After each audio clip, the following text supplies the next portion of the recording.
Hi friends, welcome to Tech Institute, and in today's episode we will be discussing about one of the important component of SUSE or OpenSUSE PageMaker cluster, that is their web management console, or which you can say like Hawk.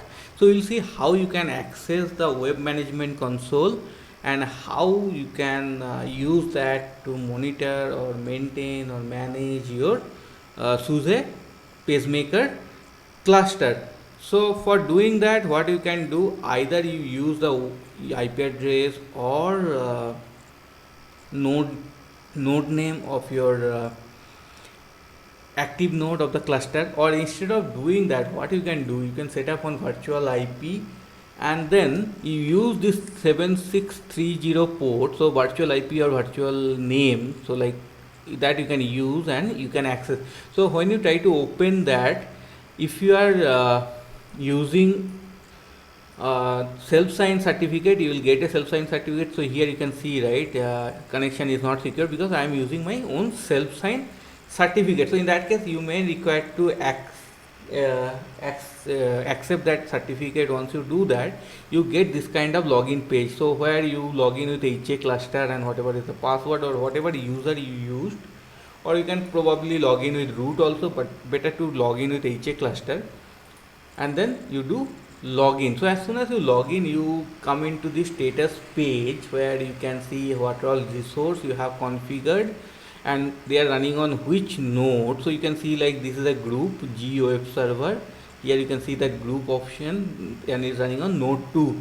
Similarly, this is a multi-state resource which is also active node is node 1 and node 2 is the slave node, and same thing for Stoneit is running. So here you can do some operations also. You can like stop, you can do maintenance, put it in maintenance mode, you can migrate it, you can clear the errors, right? You can do all these things, even you can edit also.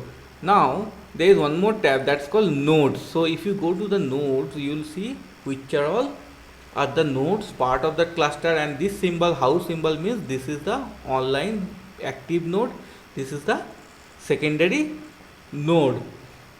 Similarly, if you go to dashboard, there also you will see my cluster, what is the cluster name, and what all are the resource we have and in which node they are running. So if you see node 1, it is running on node 1, right?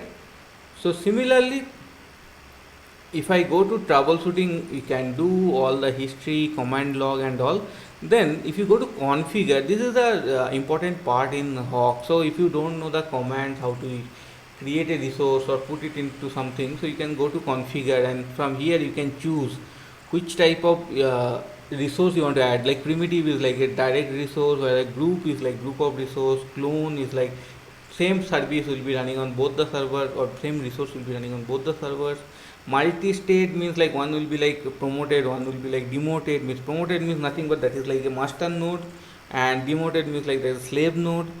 You can have some tags, template, alerts and all those things configured. Similarly, you can configure constraint also, like location constraint. You want to run particular resource on particular node, that kind of location constraints you can do.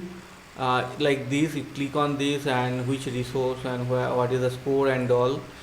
Then co-location you can do, like suppose you want to run two resource in the same node or like on opposite node, so in that case you can probably do the co-location.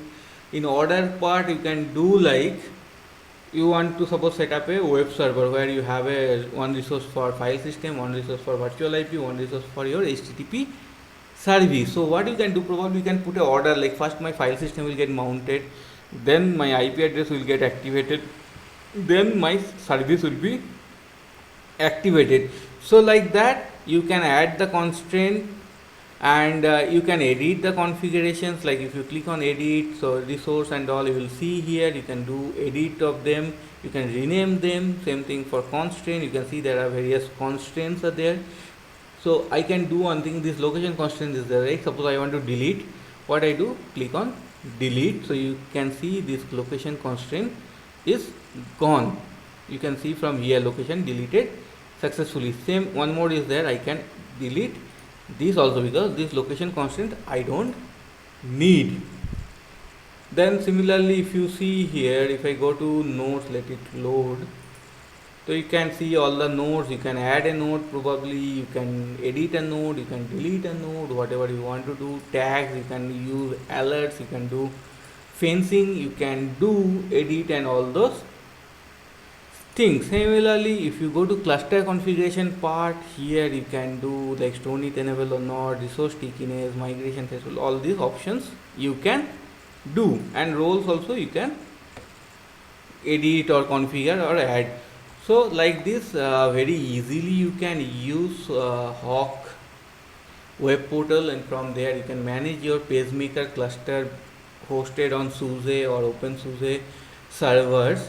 And if you want to create resource or delete a resource, modify a resource, or do a migration, like suppose if you see here, my web server, this MSJV is running on node 2. So what I can do, I can suppose try to migrate. So I can do migrate. So it will migrate from node 1 to node 2. So that also we can do.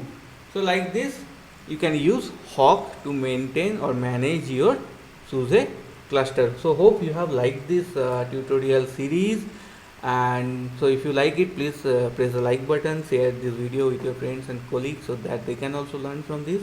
If you don't like, also press the unlike button so that I can get a feedback like how the videos are impacting you, whether you're liking or not. And also if you have some suggestions or some comments, you can put it always in the comment section so that I can also have a look on those and try to modify my content accordingly.